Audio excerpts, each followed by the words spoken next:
Tehran danışıqların bərpası üçün 5 şərt irəli sürüb. Sanksiyaların ləğvindən Hörmüz boğazında suverenlik iddiasına qədər uzanan bu tələblər əslində Tehranın zəifləyən iqtisadiyyatını qorumaq strategiyasıdır. Lakin Prezident Trumpın nüvə məsələsindəki güzəştsiz mövqeyi tərəflər arasında böyük bir diplomatik dalan yaradır. Ekspertlər isə həlli Tehranda deyil, Vaşinqtonun Pekinlə apardığı pərdarxası qlobal dialoqda görürlər.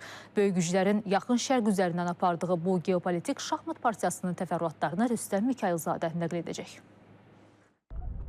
Fars agentliyinin yaydığı məlumata əsasən İran ABŞ ilə danışıqların bərpası üçün 5 şərt irəli sürüb. Bütün cəbhələrdə xüsusilə Livanda müharibənin dayandırılması, sanksiyaların ləğvi, dondurulan aktivlərin blokdan çıxarılması, müharibənin vurduğu ziyana görə təzminat və Tehranın Hörmüz boğazı üzərində suverenlik hüququnun tanınması. İran həmçinin Vaşinqtonun öz iradəsini diktə edə bilməyəcəyini deyir. Trump isə heç bir halda İrana nüvə məsələsində güzəştə getməyəcəyini bildirir. Biz oyun oynamırıq. Onlar hərbi cəhətdən məğlub olublar. Ya düzgün olanı edəcəklər, ya da biz işi bitirəcəyik. Onların nüvə silahı ola bilməz. Mən Amerikanın maliyyə vəziyyəti haqqında düşünmürəm. Mən heç kim haqqında düşünmürəm. Düşündüyüm tək şey İrana nüvə silahına sahib olmağa icazə verməməkdir. Ekspertlər hesab edir ki, istənilən halda tərəflər danışıqlara razı olacaqlar. Xüsusilə Hörmüz boğazındakı maneələr nə Vaşinqtonun, nə də Tehranın maraqlarına cavab verir. Məncə İranlılar hesab edir ki, vaxt onların xeyrinə işləyir. Buna görə də müharibənin bir müddət davam etməsinə və Hörmüz boğazının bağlanması ilə ABŞ-nin daha çox siyasi və iqtisadi təzyiqlə üzləşməsinə razıdırlar. Bu səbəbdən İranın şərtləri arasında ilkin mərhələdə nüvə proqramına dair heç bir məhdudiyyət nəzərdə tutulmayıb. Əksinə onlar deyirlər ki, ABŞ əvvəlcə müharibəni tam dayandırmalıdır.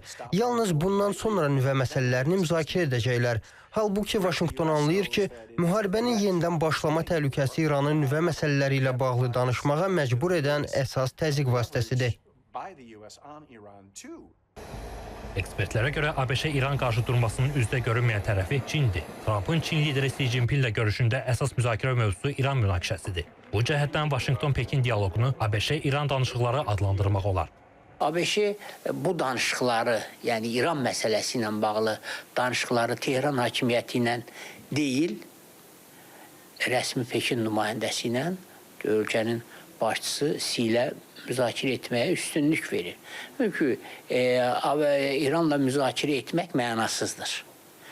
Məsələni Çinlə müzakirə etməksə, Çinin İrana təsiri güclüdür və məsələnin bu yolla həlli daha məntiqi görünür.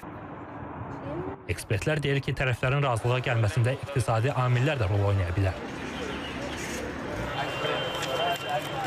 Müharibə ilə üzləşən İranın iqtisadiyyatı xeyli zəifləyib.